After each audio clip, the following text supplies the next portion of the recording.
All right, guys, tomorrow I'm really excited, especially for the strength component for two reasons. One, we're breaking up the strength into two categories. You've got individuals who are going to do the hang power clean at 8 reps, and you're going to have individuals doing the hang squat clean at 3 reps.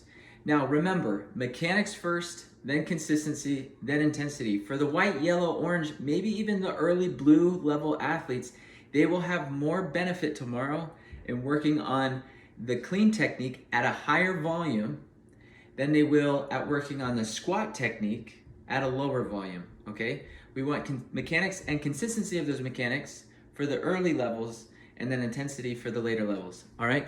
Because you have 23 minutes in this section, which will really only be about 12 minutes of work once athletes are warmed up, I really want to encourage you to break everyone up into lines. Everyone has their own barbell. Give people a PVC pipe if they need to, and break it apart like you would see in the L1 or the L2.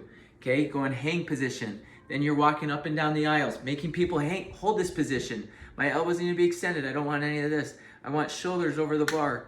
Okay, maybe when I get into my power position, I'm looking at a vertical torso. I'm looking at flexion of my knees. Okay, maybe I focus on a high pull, making sure my elbows come up high. Break it apart, teach something that you haven't traditionally taught in the past, and then command it, see it, and correct it. So maybe I'll go hang, look at one person, correct it, okay? Ready, go? Maybe I catch it in this position, have everyone hold that position, correct somebody, raise someone's elbows up. Just really put on a good clinic. I don't want to see anyone hanging or like looking around or kind of like relaxing, things like that. Make it a really good time where you can deliver a lot of value in this 23-minute section, okay? Right after that, weights will go away. We're gonna go kettlebells. These are single arm kettlebell overhead lunges for the workout. Remember, bicep to ear. Okay, we're trying to keep it as stacked and in the middle of the body as possible as we lunge down and back. For the lower levels, I have no problem with individuals just going hand above the head, working on that as they lunge. They're not like falling off to the side, just trying to keep that mobility here. If anyone's gonna go body weight lunges tomorrow, make sure they have an arm above their head. Okay, it's 50 feet for most people, so down one arm, back the other arm.